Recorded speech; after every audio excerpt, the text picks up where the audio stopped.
Hi mga kabeshi kung magaganda na katulad ko.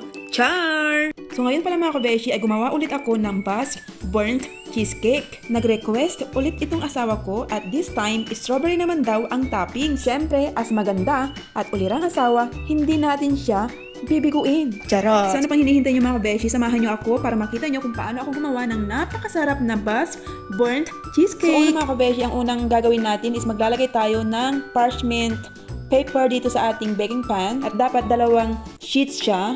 So next naman, ipipreheat natin tong oven natin ng 430 Fahrenheit.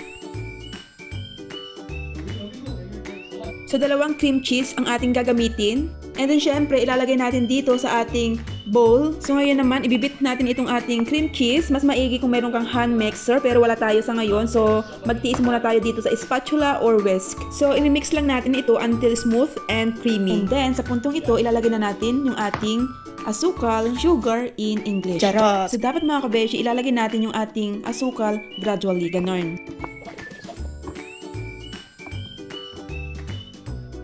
So, okay na to. At this time, add eggs 1 at a time and then mixing well after each. Ganon.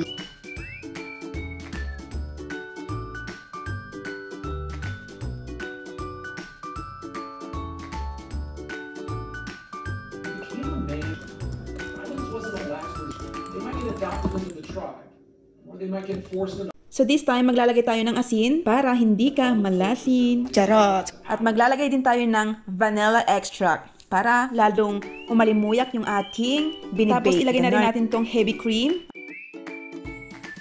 And then after nyan, imimix natin until combined and smooth. Ganon.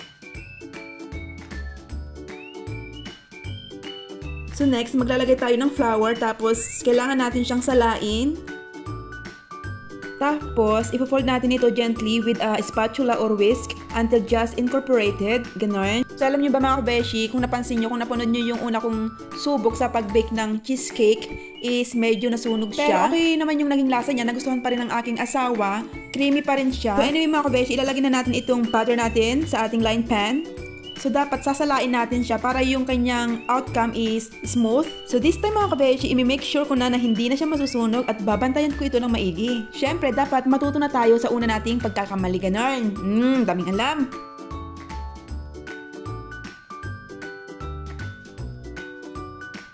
So, this time, itatap natin itong ating pan to release air bubble. Ganon.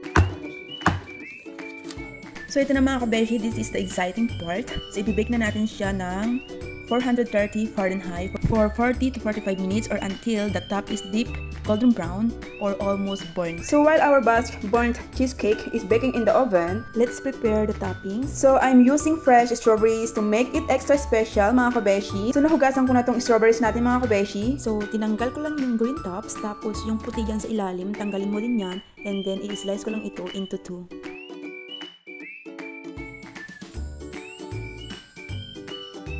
So ayan mga kabeshi, na-slice na natin yung mga strawberries natin. So ito po ay gagawin nating strawberry glaze.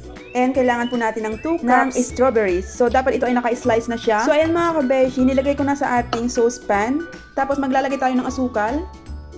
So depende na yan sa iyo kung gusto mong matamis, dagdagan mo lang ng asukal. Pero ang nilagay kong asukal is nasa siguro mga 4 na tablespoon of sugar, ganon. Tapos nilagyan ko siya ng lemon juice for extra freshness, ganon. So dapat yung apoy natin dito is nasa medium heat lang. Tapos i-stir natin ito para mag-release siya ng kanilang mga juices, ganon. Mga juices talaga ang dami, no? Charot! So anyway, isi-simmer lang natin ito for about 5 to 7 minutes until the strawberry soften and the mixture becomes syrupy, ganon. So habang inaantay nating mag-soft yung ating strawberries is magtitimpla po tayo dito ng cornstarch slurry. So maglalagay lang tayo dito ng 1 tablespoon of cornstarch and then 1 tablespoon of water. So kailangan natin ito mga kabeshi para mag-thicken yung ating glaze, ganon. So i-mix lang natin to, tapos itatabi muna natin, okay? So ayan, okay na yan.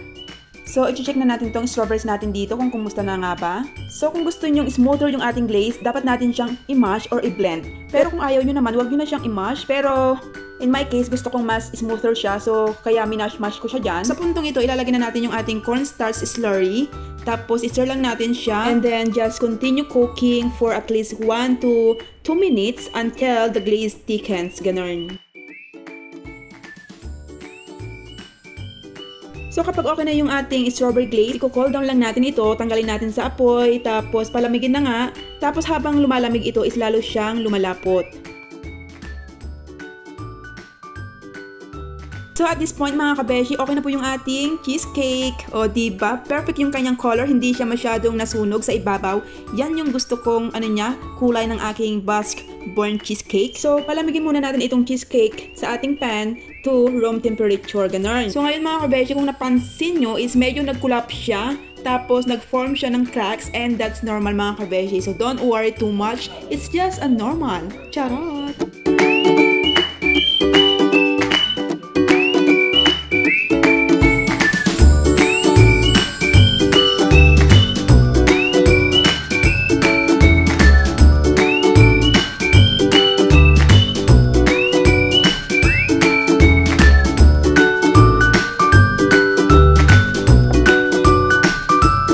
Mga kabeshi, good morning. Ito yung magiging breakfast natin and tignan natin kung magugustuhan ng aking asawa. So bagong gising lang siya, medyo wala siya sa wesyo. So tanggalin ko muna yung strawberry natin na buo bago natin siya i-slice.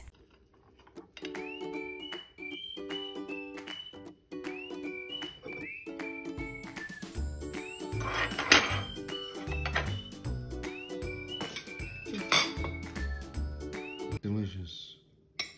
Rate 1 to 10. 10.5. 10.5? Ang pogi mo dito, babe.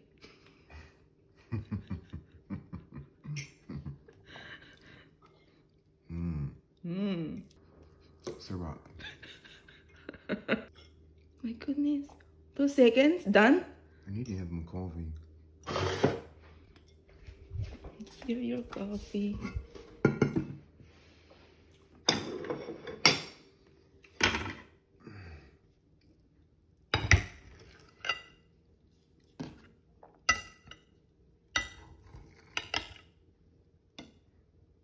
Which one better, the first one or that one?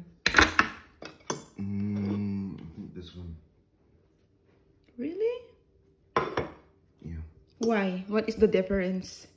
It's moist. Oh, This one's moister. because I didn't put in the fridge, that's why.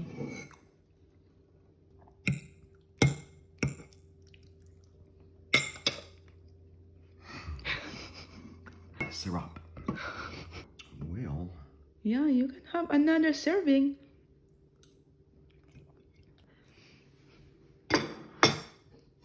Third round.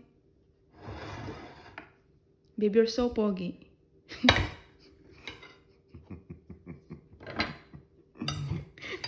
I know.